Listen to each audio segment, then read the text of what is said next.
Hello and welcome to another episode of the Melbourne Athletic Development Podcast. So today, Jack, we thought we would do something that we're not sure how it's going to go.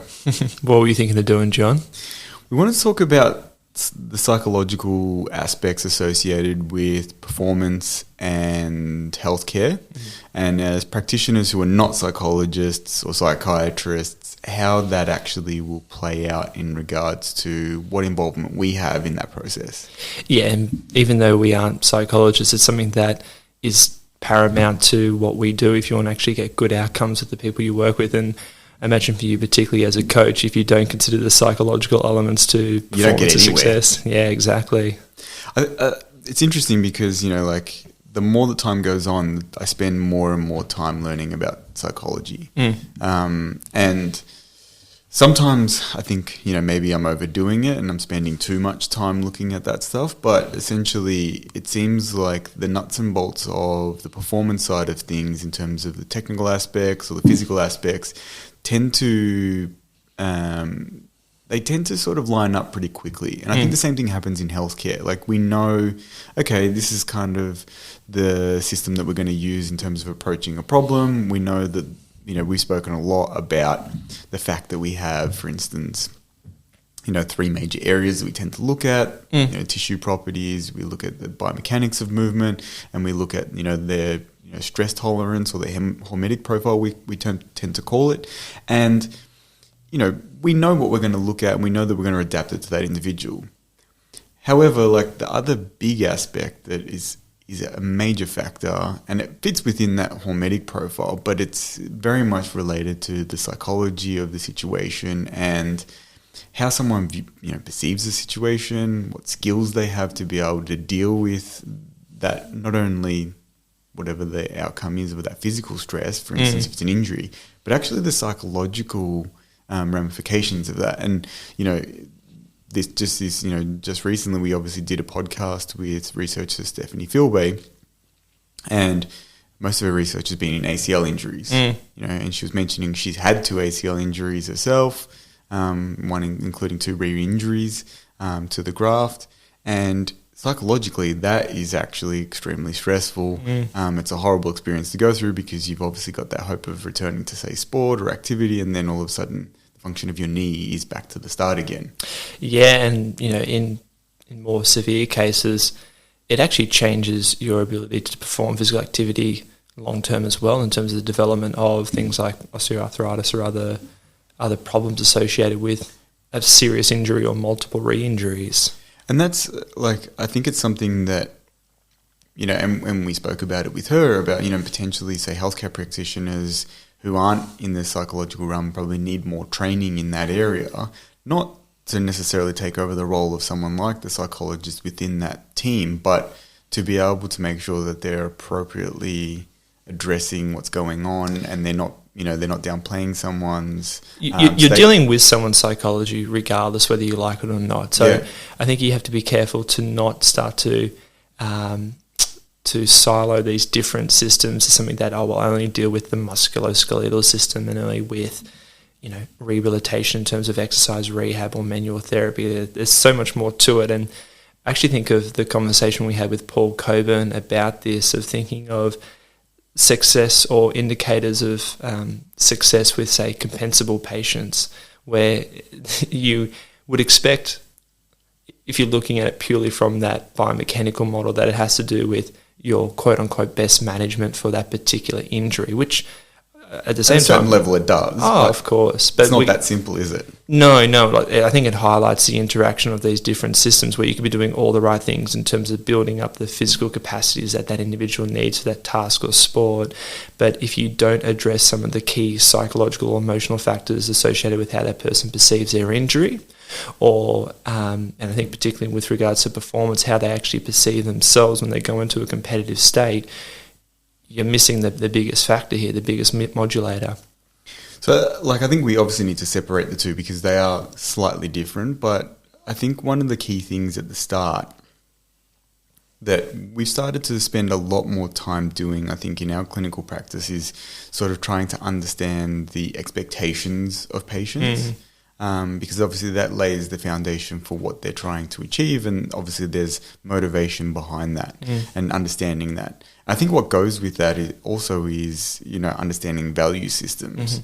It's something that I've spent a lot of time looking at in terms of my coaching practice, to try and understand what drives people and what people value as being important for why they do certain things. On that note, I had a question I wanted to ask you, because I remember when we first... I always worry when you go, on that note, I've got a question, like, shit, here we go. Well, no, I think this would be interesting to think about your perceptions as a coach and whether that's changed or evolved. Because I remember when I first met you and I was asking you questions about the psychological element, and this is more from the performance standpoint as a sprint coach, about how you develop psychological attributes. So I remember the thing that you said to me is you think that the psychological attributes develop through performances. So that is, if you're getting good performances, you develop the right psychological trait or traits in order to be successful. Is that something that you still believe, or do you feel like your thinking has evolved or changed? It's probably evolved. I would say that you need to set... It sounds like a silly analogy, but it's kind of like, a garden. You want to set fertile ground in which for something to grow. And I think that is important. It's an interesting idea, because I think that what tends to happen is if people are getting success, they tend to develop certain psychological traits that are beneficial for sometimes amplifying that success. However, they're not necessarily the right psychological skills that they will need if they have some sort of, or even perceived failures. And that in itself is probably become more obvious over time. So you get people who, if they get a result or continued results, they're very good at being able to stay in that state and use that psychology and that mindset to continue to perpetuate what they're doing. However, sometimes the performance will drop off for whatever reason, and you then start to see people not have the skills because you maybe haven't laid that, as I said, that fertile ground in which for them to be able to deal with that adversity. So, yeah, you're essentially highlighting you need kind of two certain skill sets. You need to be able to develop the appropriate psychological approach to being able to maximize your performance when it matters, but at the same time too, when you don't achieve the outcome you want, how do you actually respond to adversity? And look, I think these are interesting ideas, because you deal with them, as I said, both from a coaching perspective, but you also deal with them, as we mentioned before, in relation to injury. Like one of the things that I found really confronting as a younger clinician was when, say, outcomes didn't, and maybe it has nothing to do with what we've done or the patient's done, but the outcome's just not as good as what they would have liked. We mentioned ACL injury.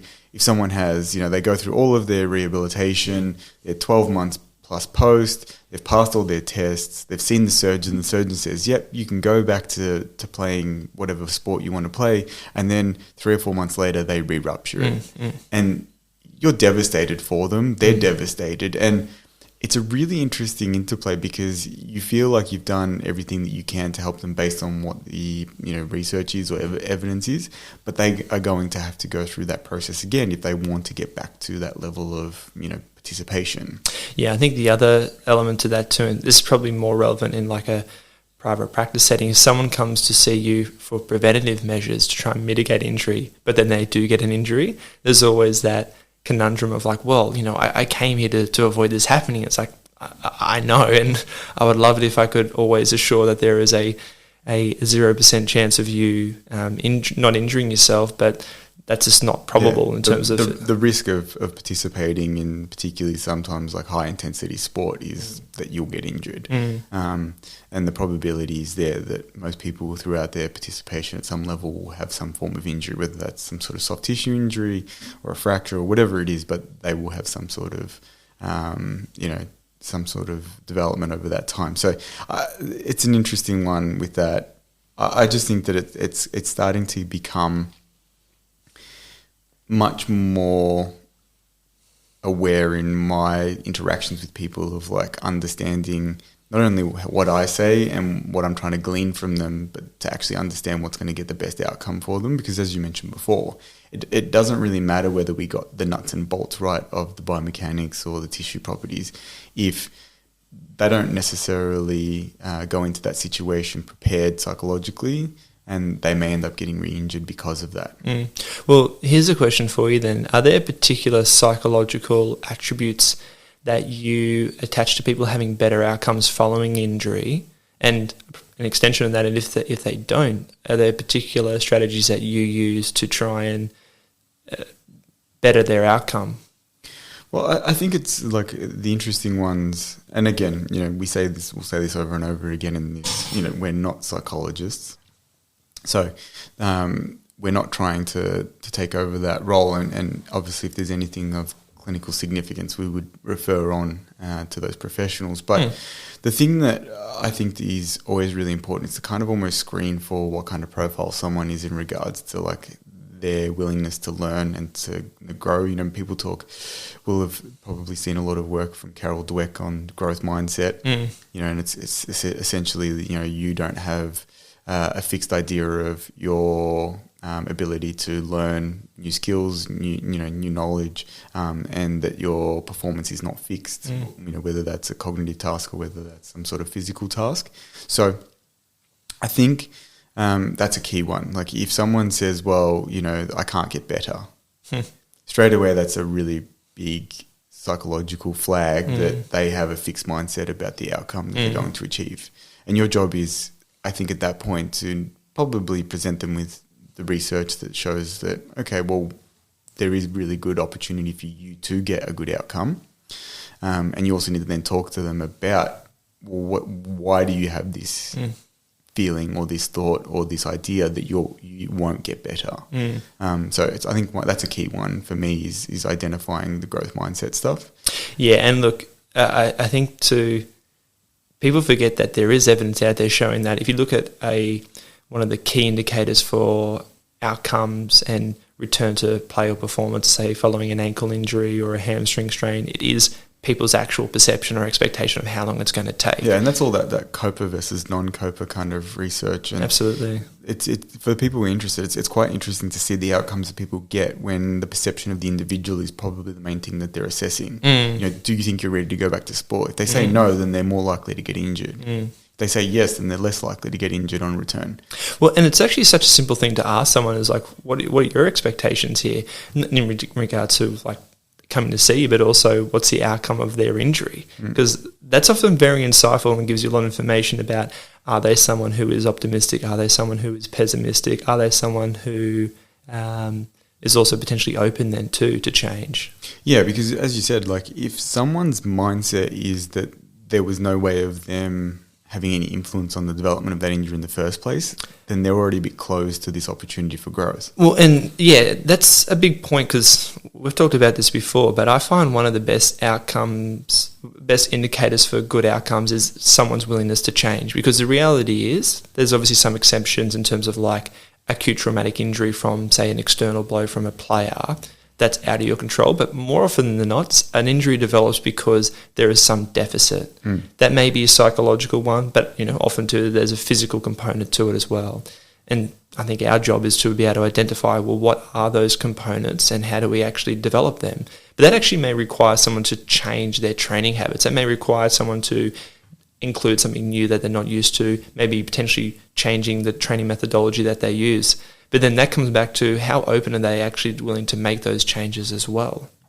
And I think we've spoken about, clearly at the moment we're talking a lot about this concept of, openness and not having a fixed mindset when it comes to change. I think that tends to be the biggest factor to consider at the start.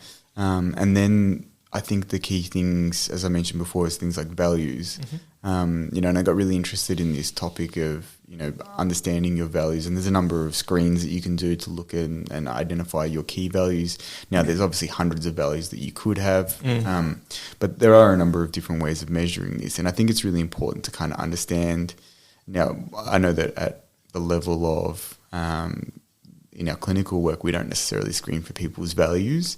You may pick up on them through asking about their expectations, but definitely in sporting performance, I do ask those questions. And I ask to try and identify, like, well, what do you actually value in your participation in sport? What do you value about, in your life in general? What are you actually what values are important to you in this relationship that we've developed as a coach or athlete relationship? And those things actually start to elucidate a lot of behavior. I was going to say, like, why do you think they are so important from a coaching perspective? Well, if you look at the research, and I really quite enjoyed looking at and listening and reading the books of Jonathan Haidt, and one of his books is very heavily based around his research into understanding people's values. The reason that's so important is because people will act in accordance with their values, even if at a surface level they can't articulate why they're acting in that way. So they did, I don't know if we've brought this up before, but it's actually very funny. They did research that really tried to trip people up to act against their values, and they just wouldn't. And some of the studies they did were hilarious, where they're asking university students. I know the one you're talking about, yeah. Yeah, where, silly questions like if a brother and sister decide to sleep with each other and they've taken all precautions for not having pregnancy or and their relationship improves from having gone through that process, and they're very close and they're more close now, and everything's been really good. They decide not to do it again. Is it wrong? And there are people who, depending on what their values were, and the main value that they talk about, there was one is, one of sanctity, which is associated often with like religious belief and purity, but they just couldn't let go. They just say, oh, well, it's wrong. And they say, okay, well, can you explain that a little bit more for us? Well, if they do that, they're going to have a child that may have increased risk of some sort of developmental disorder. I say, well, they've taken all precautions that there's no chance of pregnancy. Well, it doesn't matter, it's still wrong. And then say, well, it'll ruin their relationship. And say, well, no, their relationship has actually been found to be better afterwards. I say, well, I don't know, obviously nothing bad happened, but I don't want to know about it. It's still wrong. And it just shows that people will not give up their value. And it's actually, it really changed my perception about, you probably laugh, I'm an argumentative person. Really? That I quite enjoy being a contrarian and enjoy more actually anything, the academic side of the discussion, which, it's probably why you and I are close, because we actually enjoy that process. But one of the things that it taught me to do was try and understand what someone's values were to get a better understanding of why they've taken a certain position. Because as soon as you understand that, you start to get an idea of why they hold a certain viewpoint. And we saw this, like the prime example, we saw like people busting up friendships over things like COVID arguments.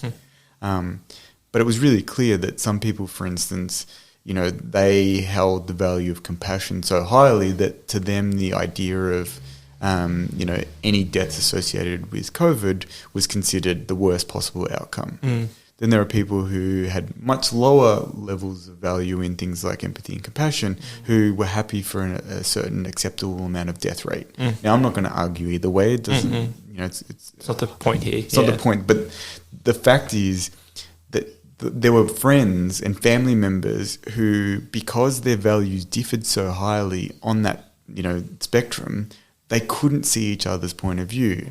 And as soon as you start to understand someone's value, you understand, okay, well, I can appreciate and I can be empathetic towards your position. Even though I don't hold it, I can understand it. And you see it in people's behaviors, how it comes out. You can see it in what they say. And so understanding that really probably changed a lot of the way that I looked at the coaching stuff. Now, it probably is something that I need to integrate more into my clinical practice.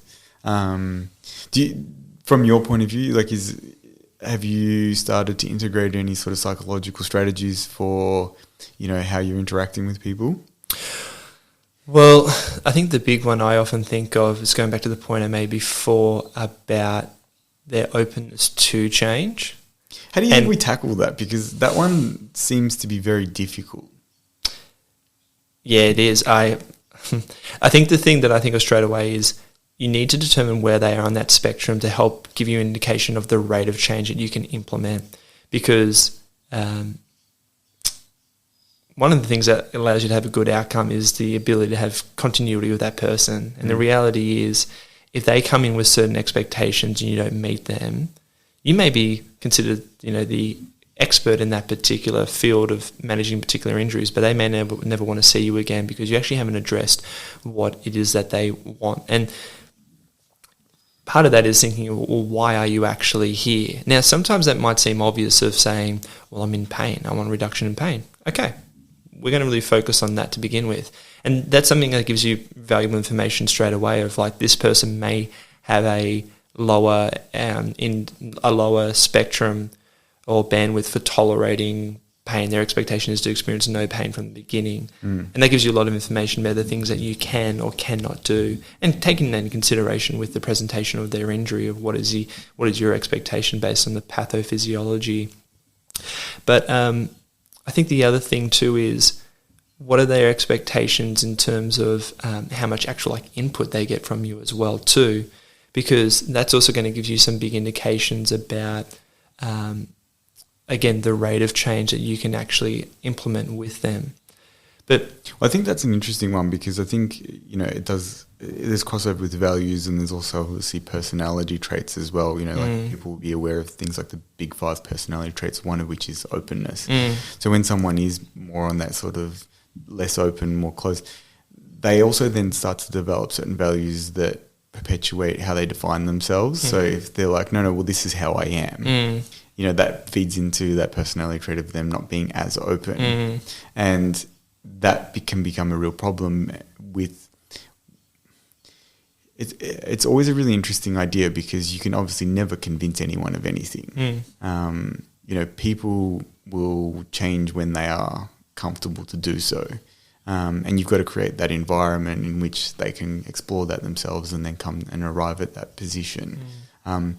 Sometimes I think when someone is a bit more closed, that becomes really, really hard, because you do feel like you're almost having to, convince them of something that to you seems very obvious, but to them, is almost fighting against that identity that they have about who they are. And also too, it's also what's their expectation of you and what you do or offer? Because I think if you started to try and too heavily focus on psychological traits, they may be like, I'm not here to see you about that. Like, I'm here because of my knees sore. I'm like, but then, part of it is going, no, I realize that. But in order for you to actually have a good outcome here, you need to actually address those factors, because this is really affecting your behavior and how you respond to the recommendations that I'm giving you.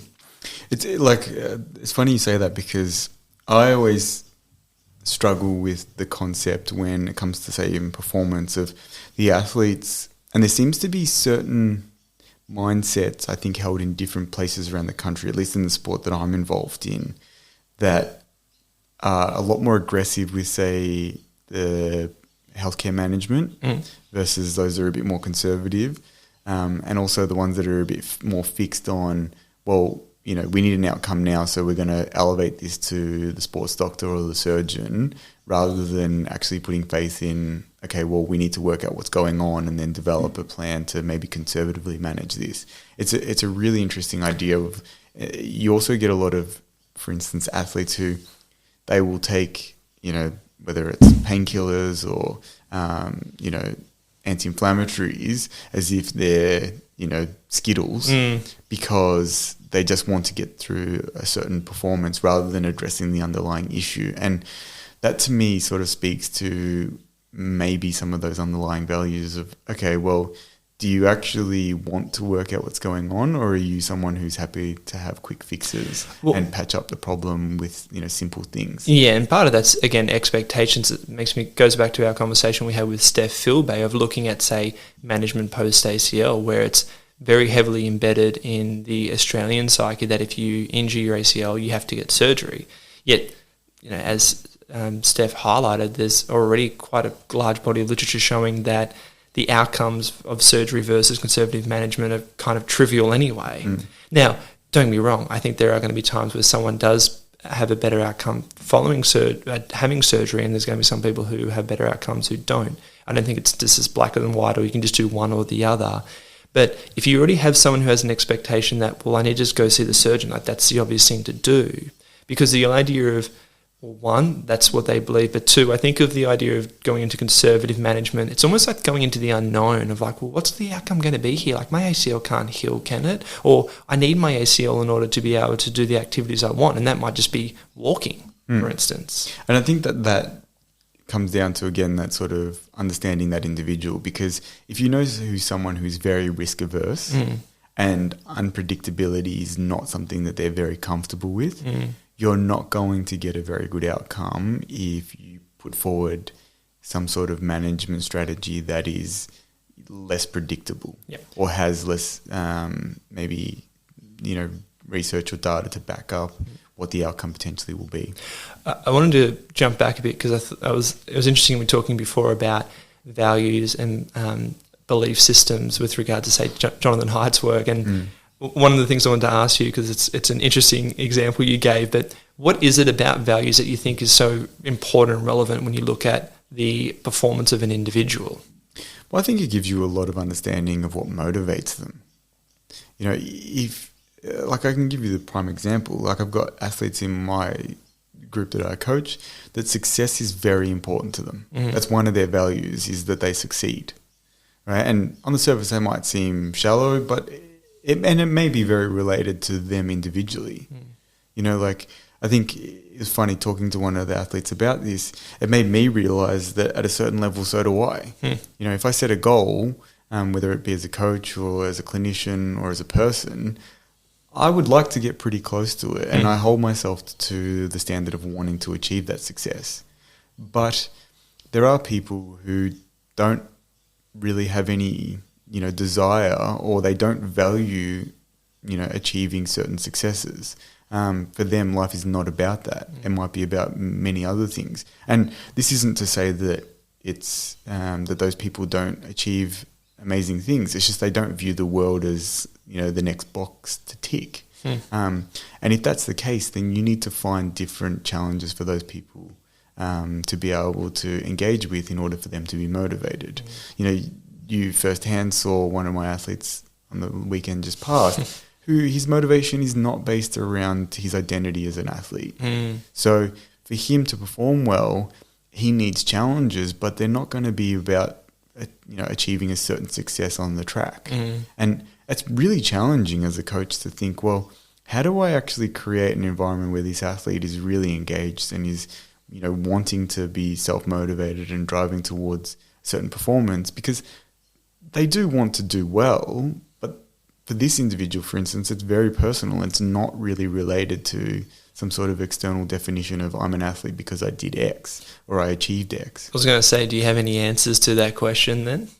In terms of, how do you get someone to create the mindset of wanting to actually succeed and be the best?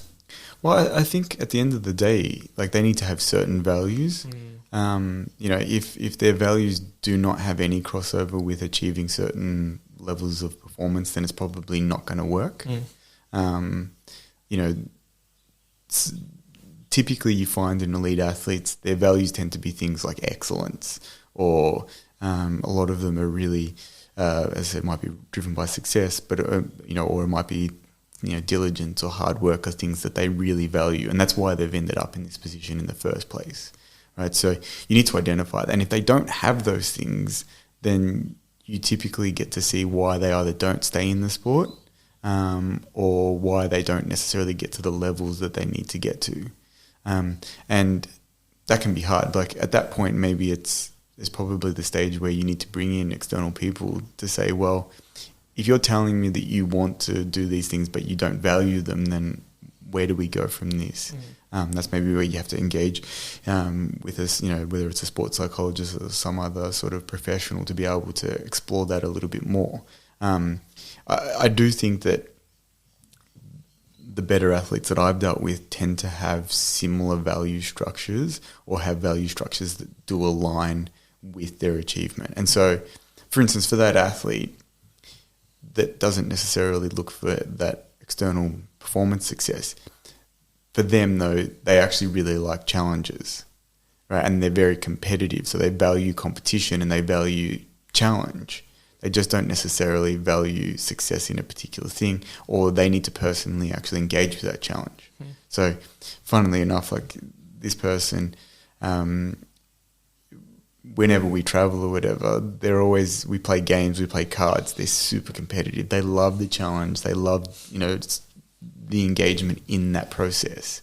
So it's not that they're not competitive. It's not that they don't like engaging in challenges. They just need to find them personally kind of motivating. So you've kind of got to set up for them. They've got to find what the challenge is in that situation that they're actually currently faced with. When you think of coaches you look up to or even mentors, do you see them also trying to address these things, or do you think like really as a coach you should be focusing on the physical elements and developing those components with regards to that sport and actually leaving the other stuff to someone else? It's funny you say that because I think that's probably evolved heavily for me, in the sense that previously I would have thought, no, they're just worried about those other factors. But as time goes on, I think it's becoming much more evident that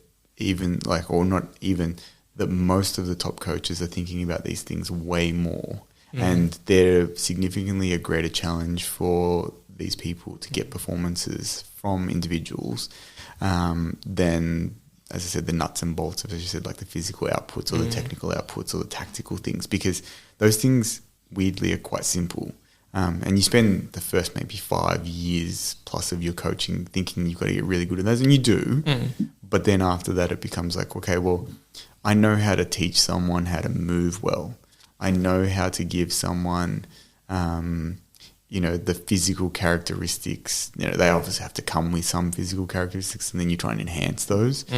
I know what those numbers should look like, but actually, how do I put them onto the field of play in a way in which they're going to actually excel in what they do, and they're going to perform at their absolute best? Yeah, I guess the other element too, which happens when you're a coach, or even if you work in, say, an elite sporting environment, or you work with someone over a long period of rehab, you actually get to know them quite intimately.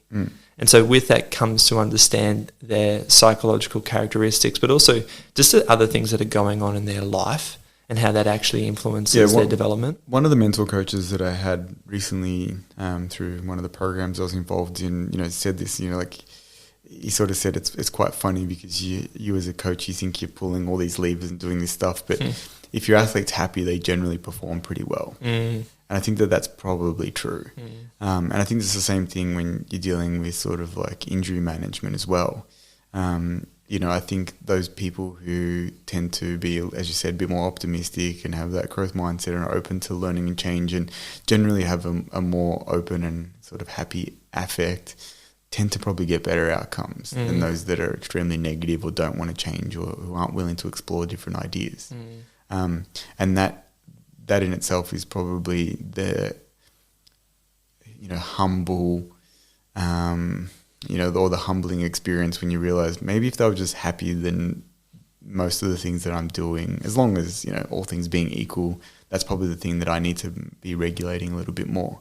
And we all see this. Like, I think when you see people stressed in certain situations, and usually it's external stress, whether it's work, relationship, you see performances just nosedive. Right? And we've spoken about this a lot, I think, when it comes to injury, where we see people, like something will happen externally. They're really stressed with work, they're really stressed with study, and then they have, they strain something or they have some sort of injury. And there's more and more evidence, supporting that kind of stuff. I know I tend to reference it a lot, but the work of Brian Mann looking at like academic stress and the development of injury profiles in Division I college football team. And he just showed like consistently that when periods of high academic stress occurred, the likelihood of injury increased even if they controlled for the amount of, training load that they were under at that time. Very high training loads increase injury risk more, but having high academic stress on top of it increased it even further. Just as you were talking then, I was thinking about when I first graduated, you tend to focus a lot on the mechanical components of an injury. And even for young people listening to this, they might be like, psychological stuff like that stuff is more superfluous. I don't need to worry about that. But obviously as time goes on, you start to realize, oh shit, this is actually really important. It makes me think of what is it about humans that when you're young and have less experience, you don't actually really appreciate those things. And that actually works on both sides in terms of whether you're a clinician or a coach, but also if you're an athlete or a client. Yet, I think at a really basic level, it's, the Dunning-Kruger stuff. You just you don't know what you don't know. Well, I think the other big element too is the control element. You like to have this idea of I can control all these variables related to their tissue capacity and mechanics, which you can have a lot more control over. But when it comes to psychological components, it's actually very hard to create change. Some people might be willing to take on advice of cool, I'll do this exercise, but it's okay, I want you to do this particular self-reflective practice. And I don't need to do that. Yeah. I think you're 100% right. I think it's one of those things that as time goes on and as, hopefully you develop some sort of wisdom about what you do, you start to recognize what you don't know, and you start to recognize that things are a lot more fluid than what you expected, and things are a lot more complex. Excuse me. And that starts to give you an appreciation that, okay, just because I can't control these things doesn't mean that they're not having a very big influence. Yeah, I think of, I remember hearing someone who's in the Stecco fascial manipulation group talk about how Luigi Stecco, who created the method, who's now in his 70s, and still does the same practice he has done for the last 40, 50 years, where in the morning he studies, and then in the afternoon, evening, he treats. He's still doing that in his 70s, and he did a presentation in the last year talking about the particular method. But one of the big things that he recommended to everyone is remember that you need to be really compassionate, that you're actually working with the person.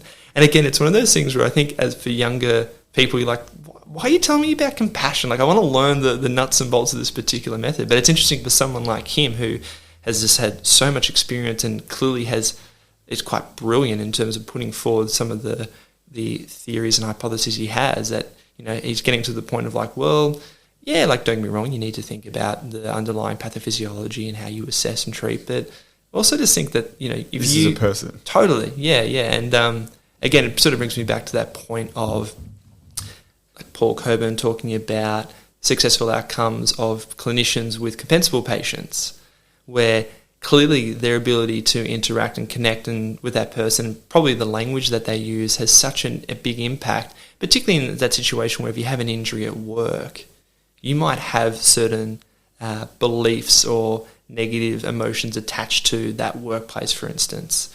And again, you might do all the right things with regards to managing their injury and considering the healing process, but you actually haven't identified and addressed the big factor of I don't want to go back to work because I'm scared I'm going to injure myself, or because they didn't do the right thing in the first place and that's why I got injured, whatever it may be. And I think that's where much better outcomes tend to happen when even the workplace acknowledges, are you okay? How can we help you? What support can we give you? It's not the mandated support. It's can we drop off some food to your house for your family because we know that you can't do that at the moment, or whatever it is. Those are the things that show investing in people is way more valuable than investing in outcomes. I know that I wrote a blog for our website, would have been more than probably a year ago now, but it was talking about sports performance and how one of the big factors that I think has really let down a lot of our funding systems has always been about investing in results. It's a current major problem we have with the sports funding that happens for Olympic sports is it's based on medals. So if you don't get medals, you don't get funding, you're defunded, you end up having less to invest into your sport and your people. And there was the person, it was a news article, but the person they interviewed was someone that had been involved in cycling at the top level in Australia, and as an administrator, I believe, and he basically said, we need to stop this kind of overinvestment in results, and we need to start investing in people, because the moment that you do that, you actually get better results in like the overall landscape anyway. And I think that is reiterated by what you were saying of like, you need to make sure that you're addressing what the needs of that individual are as a person and be compassionate to that, as you said, like Luigi mentioned, rather than just thinking, well, I ticked all the boxes in relation to your physical injury. Just to touch on your point you made then of investing in people because that will bring results. So do you think it's too myopic just to think of, okay, here's the person clearly with the most talent in this particular sport, we just need to invest in them? Do you think that doesn't lead to better results in the long run? Well, it depends on the individual. Obviously, it depends on what their traits are as a person as well. But like, do you think that varies depending on whether we're talking about individual versus team sports? Because obviously in team sports, the culture and dynamics of that group has such an influence on their ability to perform collectively. I'm sure it does. I don't have as much experience working in team sports, so it's hard for me to comment specifically, but I'm sure it would. But I do think that there are major factors that are always really interesting. And you see this happen both in individual sports but also in team sports. And like there's so many examples, particularly in a team where the administration, the coaching staff overinvest in results when they allow, say, an individual player who's very talented and performs very well to behave in a way that's actually not conducive to the benefits of the dynamic of the group. And you've seen that happen a million times where there's bust-ups and there's all sorts of things. Like in Australia and in Victoria and Melbourne in particular, like the most, probably the most prime example, and it's even still playing out because of his involvement in commentary, is Wayne Carey. Like clearly one of the best players that's ever played the game, but behaviour was, horrendous. Some of it was criminals, with particularly his domestic violence stuff. So it really suggests that they were not necessarily investing in people, they were investing in the result. He was a good player, he was allowed to do what he wanted at times. Yeah, I even think of that too, of like in the NBA where we're going through this period of the super teams where you invest in 2-3 elite players and sort of just fill in the gaps around them, expecting that group of talent will take you all the way. Yet, and don't be wrong, there are times where it succeeds, but it's not always a formula that leads to success, and there's been a lot of failures in the process too. And I think that's failing to recognise that certain people, whether they have talent or not, are not going to necessarily have the traits to actually be good in a group or to be good to work with in general. And that can be really disruptive. Well, it's that issue of you associate, again, think of like NBA, like back in the Michael Jordan era where it was him, it was Scott Pippen, it was Dennis Rodman. It's like, well, okay, clearly what we need to do is replicate that. But it's like, well, that hasn't always succeeded. It's like, what's the difference between those different groups? I think that's a really good example that you gave because and I've read a couple of his books, but the coach, Phil Jackson, supposedly he was... The Zen master. He's got a background in Zen, and his philosophy with someone like Dennis Rodman was let him be Dennis Rodman. If we try and make him behave like Michael Jordan, we will not only get more disruption and we'll have more issues, but he won't play well either. And so there's some ridiculous stories of his behaviour during that period where he was out partying and doing all sorts of things. But the expectation was that he would be available and ready to play and train when it was, time. And he was doing that. So they supported him as a person to express what he needed to express, which was probably different to most people. But he didn't fit into that person who just sat at home and thought about basketball and played basketball and didn't have outside things that he wanted to pursue. Now, most of us probably aren't going to necessarily want to go out and party as much as Dennis Rodman.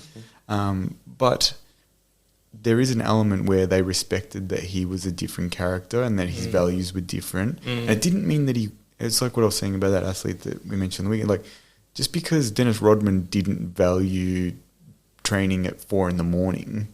didn't mean he wasn't a good player. Didn't mean that he didn't achieve ultimate success. But I don't think that Dennis Rodman would have had high in his values like NBA championships. He achieved a lot of them, but it wasn't probably because it was high on his value list. No, and clearly what was that they were able to tap into was a level of autonomy. You know, because if you try to over-constrain someone like him, you're actually probably going to lead to bad outcomes. Yeah. It's a good segue, because one of the questions I want to ask you was thinking about value systems with the clients we work with. Because the one thing I always think of, and we talk about all the time, is when you actually do an initial assessment, you start formulating your optimal plan. Yeah.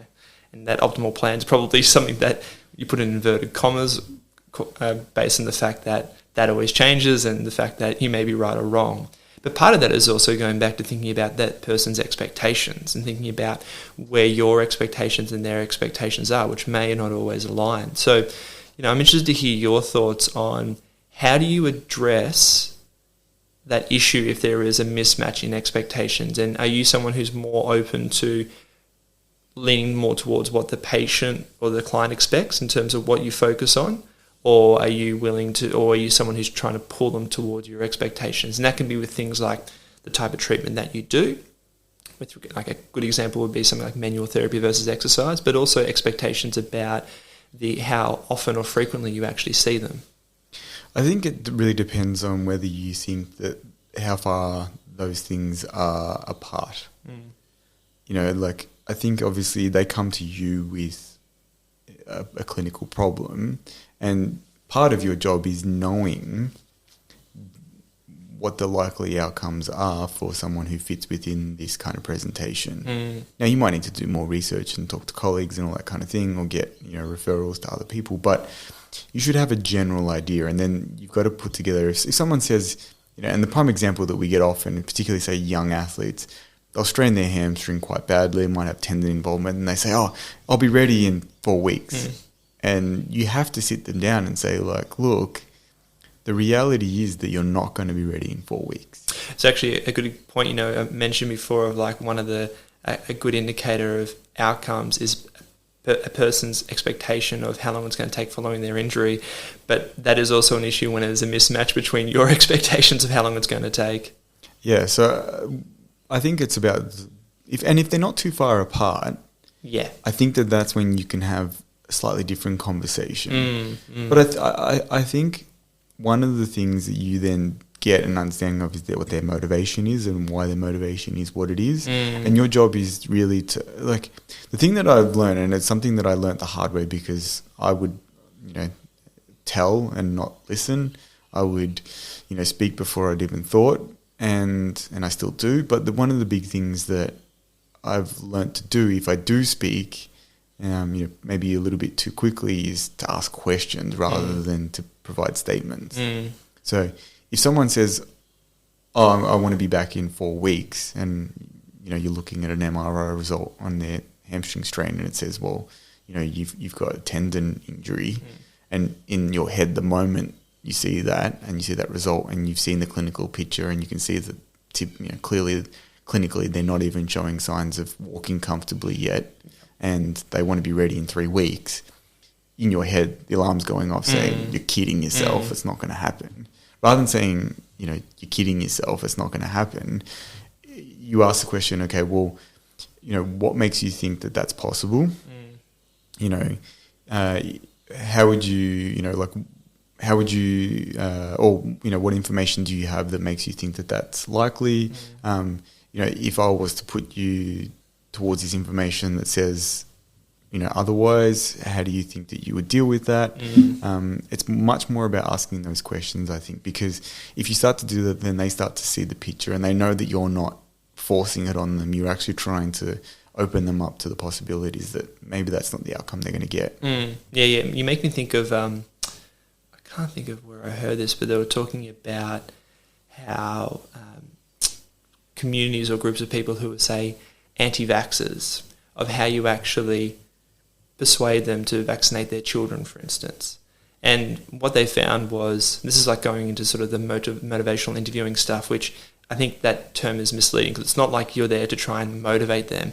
It's literally just about asking questions of like, well, why is it that you have these belief systems? And actually just allowing them to actually voice their opinion and understand how they came to certain conclusions. Well, I think that that's one of the things that is interesting about doing more of this work in, you know, values and beliefs, is that often a lot of people don't know why they have certain values and beliefs, and they hold on to them maybe historically because they've been brought up, maybe a family member is very strong on a certain value, but they don't, and they try to act in accordance with it, but they don't necessarily know why. And our values do change over time. And most of us would see that, like when we're younger, we probably want more autonomy. And then as we get older, if we have children or whatever, you realize, okay, well, I'm willing to give up a fair bit of that autonomy to look after someone else or whatever it is. So I think, it's not that they're fixed. I think it's just you need to recognize like time horizons with these things. Like we're not going to get someone to change their values in the 30 seconds that you have a conversation with them. And that needs to be kind of your idea of, okay, I know that I'm going to be working with this individual who's strained their hamstring for 10, 12 weeks. Can I start to change the way they view this problem and view the development of injury and all those kind of things? Well, I even think then too is if you identify non-physical factors associated with someone's problem, let's say like common ones, whether it's say diet or like even actually psychology, like when you think, okay, they actually probably would benefit from seeing a psychologist, how you actually get to that conversation. Because I often think, a question I'll always ask is, do you have any dietary restrictions or follow a particular diet? And let's say that they have a restrictive diet where they are predominantly plant-based or don't eat any animal products, and thinking about how that may be contributing to their presentation. I don't find it useful to go, oh, well, you need to start eating animal products. That's not going to lead to a good outcome. No. But it's certainly something that you asterisk and go, okay, that's something that I may need to come back to as a conversation. But you need to think about how you actually address that conversation. And part of that is thinking, like you said before, of understanding, well, why is it they've actually adopted that particular eating habit? Because that can give you a lot of information about, is there openness to change? For instance, if it's religious reasons, most likely not. But also understanding, are there things that, with more information, are they potentially open to making that change? And I think part of that too is, like, I think of this with some of the younger clinicians we have who come in. One of the big differences I notice now, actually working for some years, is I think a lot of clinicians have this expectation that they have to like get the person to do something, where you have to stop and go, well, no, your job as a health professional is to provide them with information. But, you can lead a horse to water, you can't make it drink. And I think that's something too that it's something that people need to develop, that professional standpoint of understanding that all you can do is provide them your professional opinion. That may not necessarily lead them to choosing the decision that you want, but you actually have to be okay and accepting of that. And it's, that is a foundational part of healthcare, informed consent. Your job is to provide the information and inform them of what you're doing and what you want, what you think is the best course of action. They're the person who has to give consent. Yeah, absolutely. They have to be able to say, okay, I agree that this is going to be the best course, and I'm going to do this. Was there anything else that you wanted to explore with that, Jack? No, I'm happy to leave it there. Yeah. Thank you very much for joining us once again. Make sure that you follow us, subscribe, and comment if you have any questions or anything interesting. Get in contact with us. Welcome to the latest episode of Lateral Think, brought to you by Melbourne Athletic Development. Melbourne Athletic Development is a sports and injury management clinic based in Melbourne, Australia. To maximise your performance, optimise your injury management, contact the team at Melbourne Athletic Development.